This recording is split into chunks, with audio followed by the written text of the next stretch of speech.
नमस्ते। आजको भिडियोमा तपाईहरुलाई स्वागत छ। आजको भिडियोमा चाहिँ म तपाईहरुलाई के सिकाउन गइरहेको छु भन्दा हाम्रो एपमा चाहिँ स्विच कसरी राख्न सकिन्छ भनेर म आजको भिडियोमा तपाईहरुलाई सिकाउन गइरहेको छु। यदि तपाईहरुले मेरो च्यानल पहिलोचोटि भिजिट गर्नुभएको छ भने कृपया मेरो च्यानललाई लाइक, शेयर र सब्स्क्राइब गरिदिनु होला र साइडमा भएको बेल आइकनलाई प्रेस गरेर अल नोटिफिकेसनमा क्लिक गरिदिनु होला। अब हामी भिडियोलाई ढिलो नगरिकन आजको ट्युटोरियलमा जानेछौँ। आजको ट्युटोरियलमा चाहिँ म तपाईहरुलाई के सिकाउन छु भन्दाखेरि हाम्रो एपमा चाहिँ स्विच कसरी राख्न सकिन्छ भनेर म आजको ट्युटोरियलमा हजुरहरुलाई सिकाउन गइरहेको छु। तपाईहरुले चाहिँ पहिला के बुझ्नुपर्ने हुन्छ भन्दाखेरि स्विच भनेको के हो। स्विच भनेको सिम्पली तपाईहरुले के बुझ्नुहोस् भन्दाखेरि त्यसमा चाहिँ अन र अफ भन्ने स्टेट हुन्छ हैन।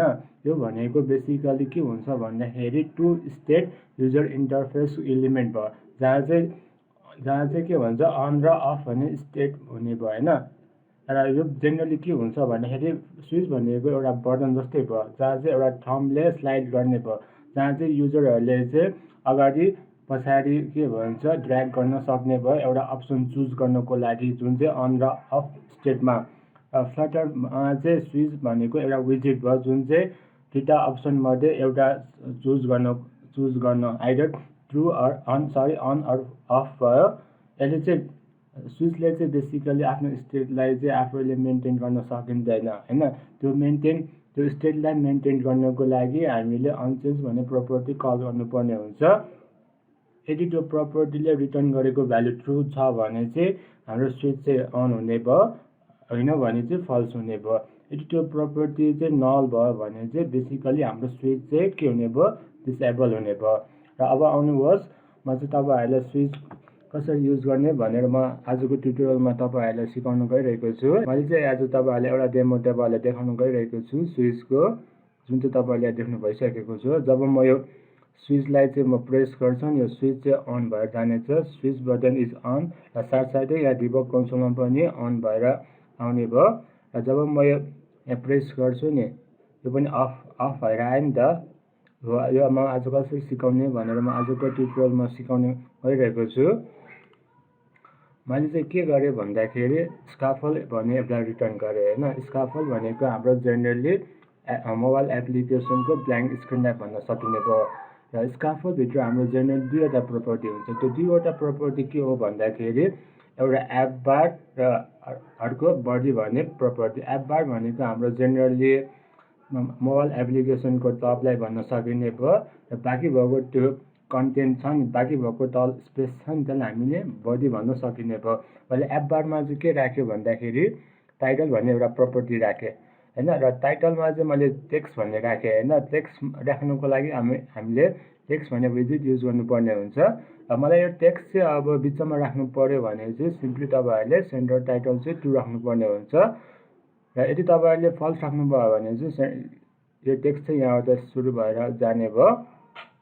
र यदि तपाईहरुले के भन्छ एप बारको ब्याकग्राउन्ड कलर चेन्ज गर्नु पर्यो भने चाहिँ सिम्पली तपाईहरुले के भन्छ ब्याकग्राउन्ड कलर भन्ने प्रपर्टी छ र त्यसमा चाहिँ कलर्स डट आफूलाई मन लागेको कलर हाल्न सक्नुहुनेछ। र अब म बडी भन्ने सेक्सनमा आउने छु। बडी भन्ने म यहाँ लेख्ने छु र बडीमा चाहिँ म के युज गर्छु भन्दाखेरि पहिला कोलम भन्ने विजेट युज गर्न चाहन्छु। कोलमले पहिला के लिने भयो भने लिस्ट अफ चिल्ड्रेन लिने भयो। र यसमा चाहिँ म के युज गर्छु भन्दाखेरि स्विच भन्ने म युज गर्न चाहन्छु। बेसिकली हैन दुईवटा प्रपर्टी लिने भयो, एउटा अनचेन्ज भन्ने प्यारामिटर र अर्को भ्यालु भन्ने प्यारामिटर।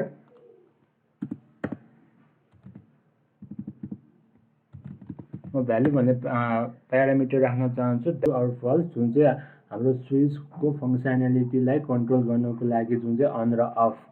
म चाहिँ यसमा के युज गर्छु भन्दाखेरि माथि अब त मैले अघि पनि भनिसकेको छु, यसले भ्यालुले हाम्रो बुलियन फर्ममा लिने भयो। त्यही भएर तपाईले यहाँ बुल भन्ने डाटा टाइप युज गर्नुपर्छ।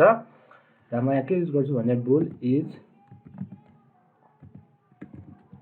स्विच हाम्रो इनिसियली चाहिँ म फल्स राख्न चाहन्छु। र यति गरेपछि तपाईले यहाँ भ्यालुको ठाउँमा तपाईले इज स्विच राख्नुपर्ने हुन्छ। र अर्को प्रपर्टी भनेको अनचेन्ज भनेर प्यारामिटर लिने भयो। अनचेन्ज भनेको अब के हुन्छ भन्दाखेरि यसले एउटा फङ्सन भन्ने लिने भयो हैन। फङ्सन भित्र चाहिँ भित्र चाहिँ बुलियन भन्ने आर्गुमेन्ट तपाईँहरूले पास गर्नुपर्ने हुन्छ। अनचेन्जमा चाहिँ के हुन्छ भन्दाखेरि कति बेला कल हुन्छ भन्दाखेरि जब युजरले चाहिँ त्यो स्क्रिनमा ट्याप गर्दाखेरि भयो होइन। अब यसमा एउटा फङ्सन लिने भयो भने चाहिँ तपाईँहरूले म यहाँ एउटा फङ्सन भन्ने डिक्लेयर गर्न चाहन्छु, void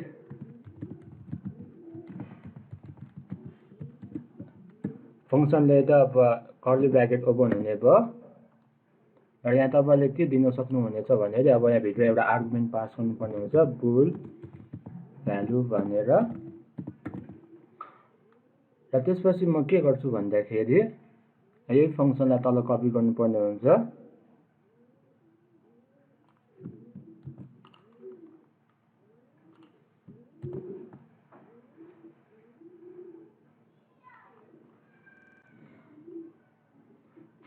र त्यसपछि म के गर्छु भन्दाखेरि अब यहाँ एउटा कन्डिसन राख्न चाहन्छु, if condition, if is switch equals to false भयो भने यो दुईटा इक्वल्स टु भनेको हाम्रो रिलेसनल अपरेटर भयो। यसमा म के गर्छु भन्दाखेरि सेट स्टेट कल गर्न चाहन्छु। सेट स्टेटमा के गर्छु भन्दाखेरि is switch equals to true राख्न चाहन्छु होइन। र त्यसपछि अब मलाई त्यो स्विच देखायो, तल एउटा सानो टेक्स्ट लेख्नु मन लाग्यो, त्यो जब म त्यो के भन्छ स्विचलाई प्रेस गर्छु नि तल एउटा टेक्स्ट देखाउन चाहन्छु। अब त्यो टेक्स्ट कसरी देखाउने भन्दाखेरि म एउटा यहाँ माथि भेरिएबल डिक्लेयर गर्न चाहन्छु, var text switch equals to म यहाँ के गर्छु भन्दाखेरि प्रेस द स्विच भनेर राख्न चाहन्छु।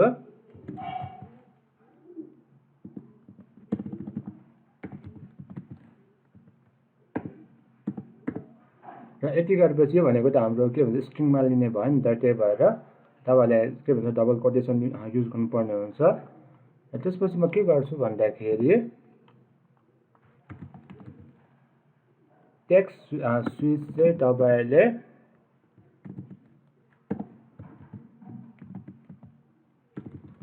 स्विच इज अन भनेर लेख्नुपर्ने हुन्छ। र अब मलाई यो के भन्छ टेक्स्ट चाहिँ अब मलाई कन्सोलमा प्रिन्ट गर्नु पर्यो भने चाहिँ सिम्पली तपाईँले यहाँ प्रिन्ट भन्ने स्टेटमेन्ट लेख्नुपर्ने हुन्छ। र यति गरेपछि चाहिँ म यही कपी गर्न चाहन्छु र यस्तो गर्नुहोस्, सेमिकलन गर्नुहोस्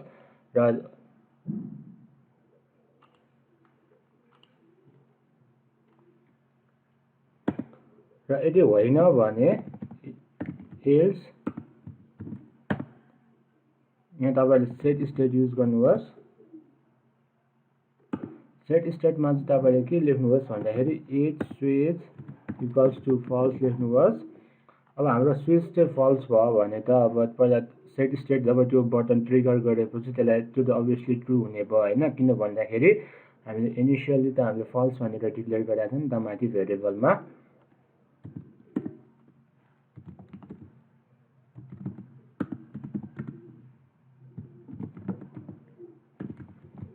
स्विच इज अफ लेख्नुहोस् यहाँ सेमिकलन। र मलाई यो के भन्छ डिबग कन्सोलमा पनि देखाउनु पर्यो, त्यही भएर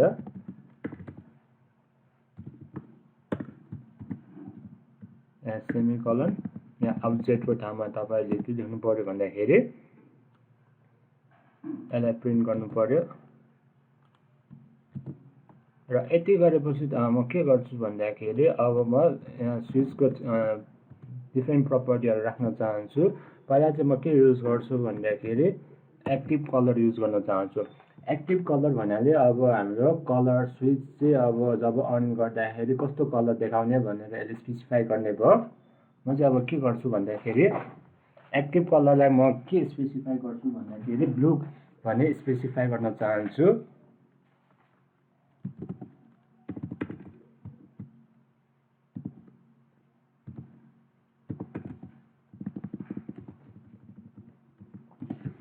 त्यसपछि म अर्को के प्रपर्टी हाल्न चाहन्छु भन्दाखेरि एक्टिभ ट्र्याक कलर यो चाहिँ म बेसिकली के कुन कलर राख्छु भन्दाखेरि रेड हाल्न चाहन्छु। र त्यसपछि म अर्को प्रोपर्टी के युज गर्छु भन्दाखेरि इनएक्टिभ कलर ट्र्याक युज गर्न चाहन्छु। यसमा चाहिँ म कलर्स डट येलो युज गर्न चाहन्छु। र त्यसपछि म अर्को के कलर युज गर्छु भन्दाखेरि इनएक्टिभ थम्ब कलर युज गर्न चाहन्छु। कलर्स डट ग्रीन युज गर्न चाहन्छु। र यति गरेपछि चाहिँ म एकचोटि हट रिलोड गर्न चाहन्छु। आयो नि त यहाँ स्विच भनेर आयो, तर मलाई यो स्विच चाहिँ अब बिचमा भने चाहिँ सिम्पली तपाईँले के गर्नुहोस् भन्दाखेरि मेन एक्सिस अलाइनमेन्ट भन्ने प्रोपर्टी राख्नुहोस् हैन, कलम विजिट भित्र। यसमा चाहिँ मेन एक्सिस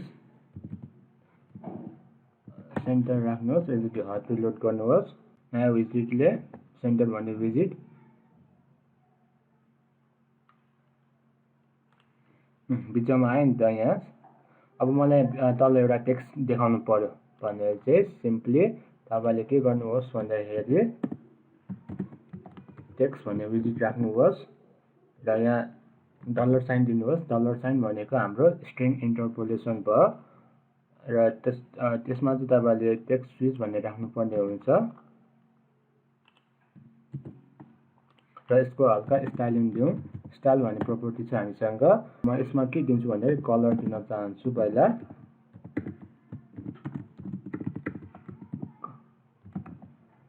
र यसको म फन्ट साइज दिन्छु 30 राख्न चाहन्छु।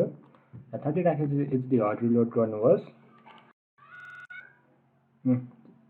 आयो नि त टेक्स्ट आयो नि त। पहिला मैले इनिसियली के डिक्लेयर गरेको छु, प्रेस द स्विच भनेर डिक्लेयर गरेको छु नि त।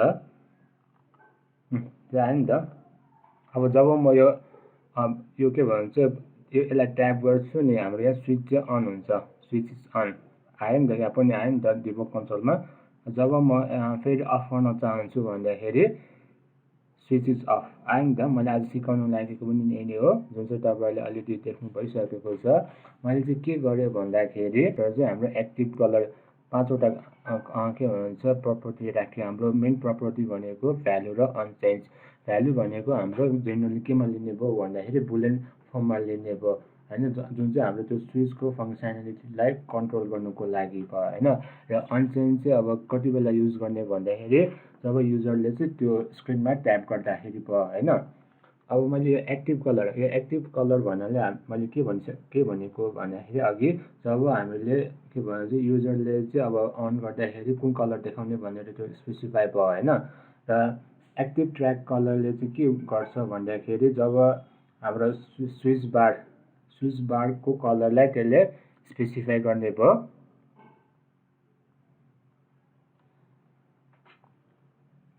यो स्विच बारको यसलाई स्पेसिफाई गर्ने भयो नि त एक्टिभ ट्र्याक कलरले। अनि इनएक्टिभ ट्र्याक कलरले चाहिँ जब अफ गर्दाखेरि चाहिँ त्यसको के भन्छ ट्र्याक बार चाहिँ येलो देखाइदिने भयो, येलो। र इनएक्टिभ थम्ब कलर भनेको यसले चाहिँ जब के भन्छ अफ गर्दाखेरि चाहिँ कस्तो कलर देखाउने, कस्तो कलर स्पेसिफाई गर्ने भनेर यसले भन्यो। मैले चाहिँ ग्रिन राखेँ नि त यसमा, त्यही भएर ग्रिन आयो। र आई होप अब तपाईँहरूले स्विचको बारेमा अलरेडी बुझिसकेको हुनुपर्ने छ। यदि केही प्रब्लम आएमा तल कमेन्ट बक्समा कमेन्ट गर्नुहोस्। म त्यो सकेसम्म म रिप्लाई दिन चाहन्छु। र आजलाई चाहिँ यति, धन्यवाद।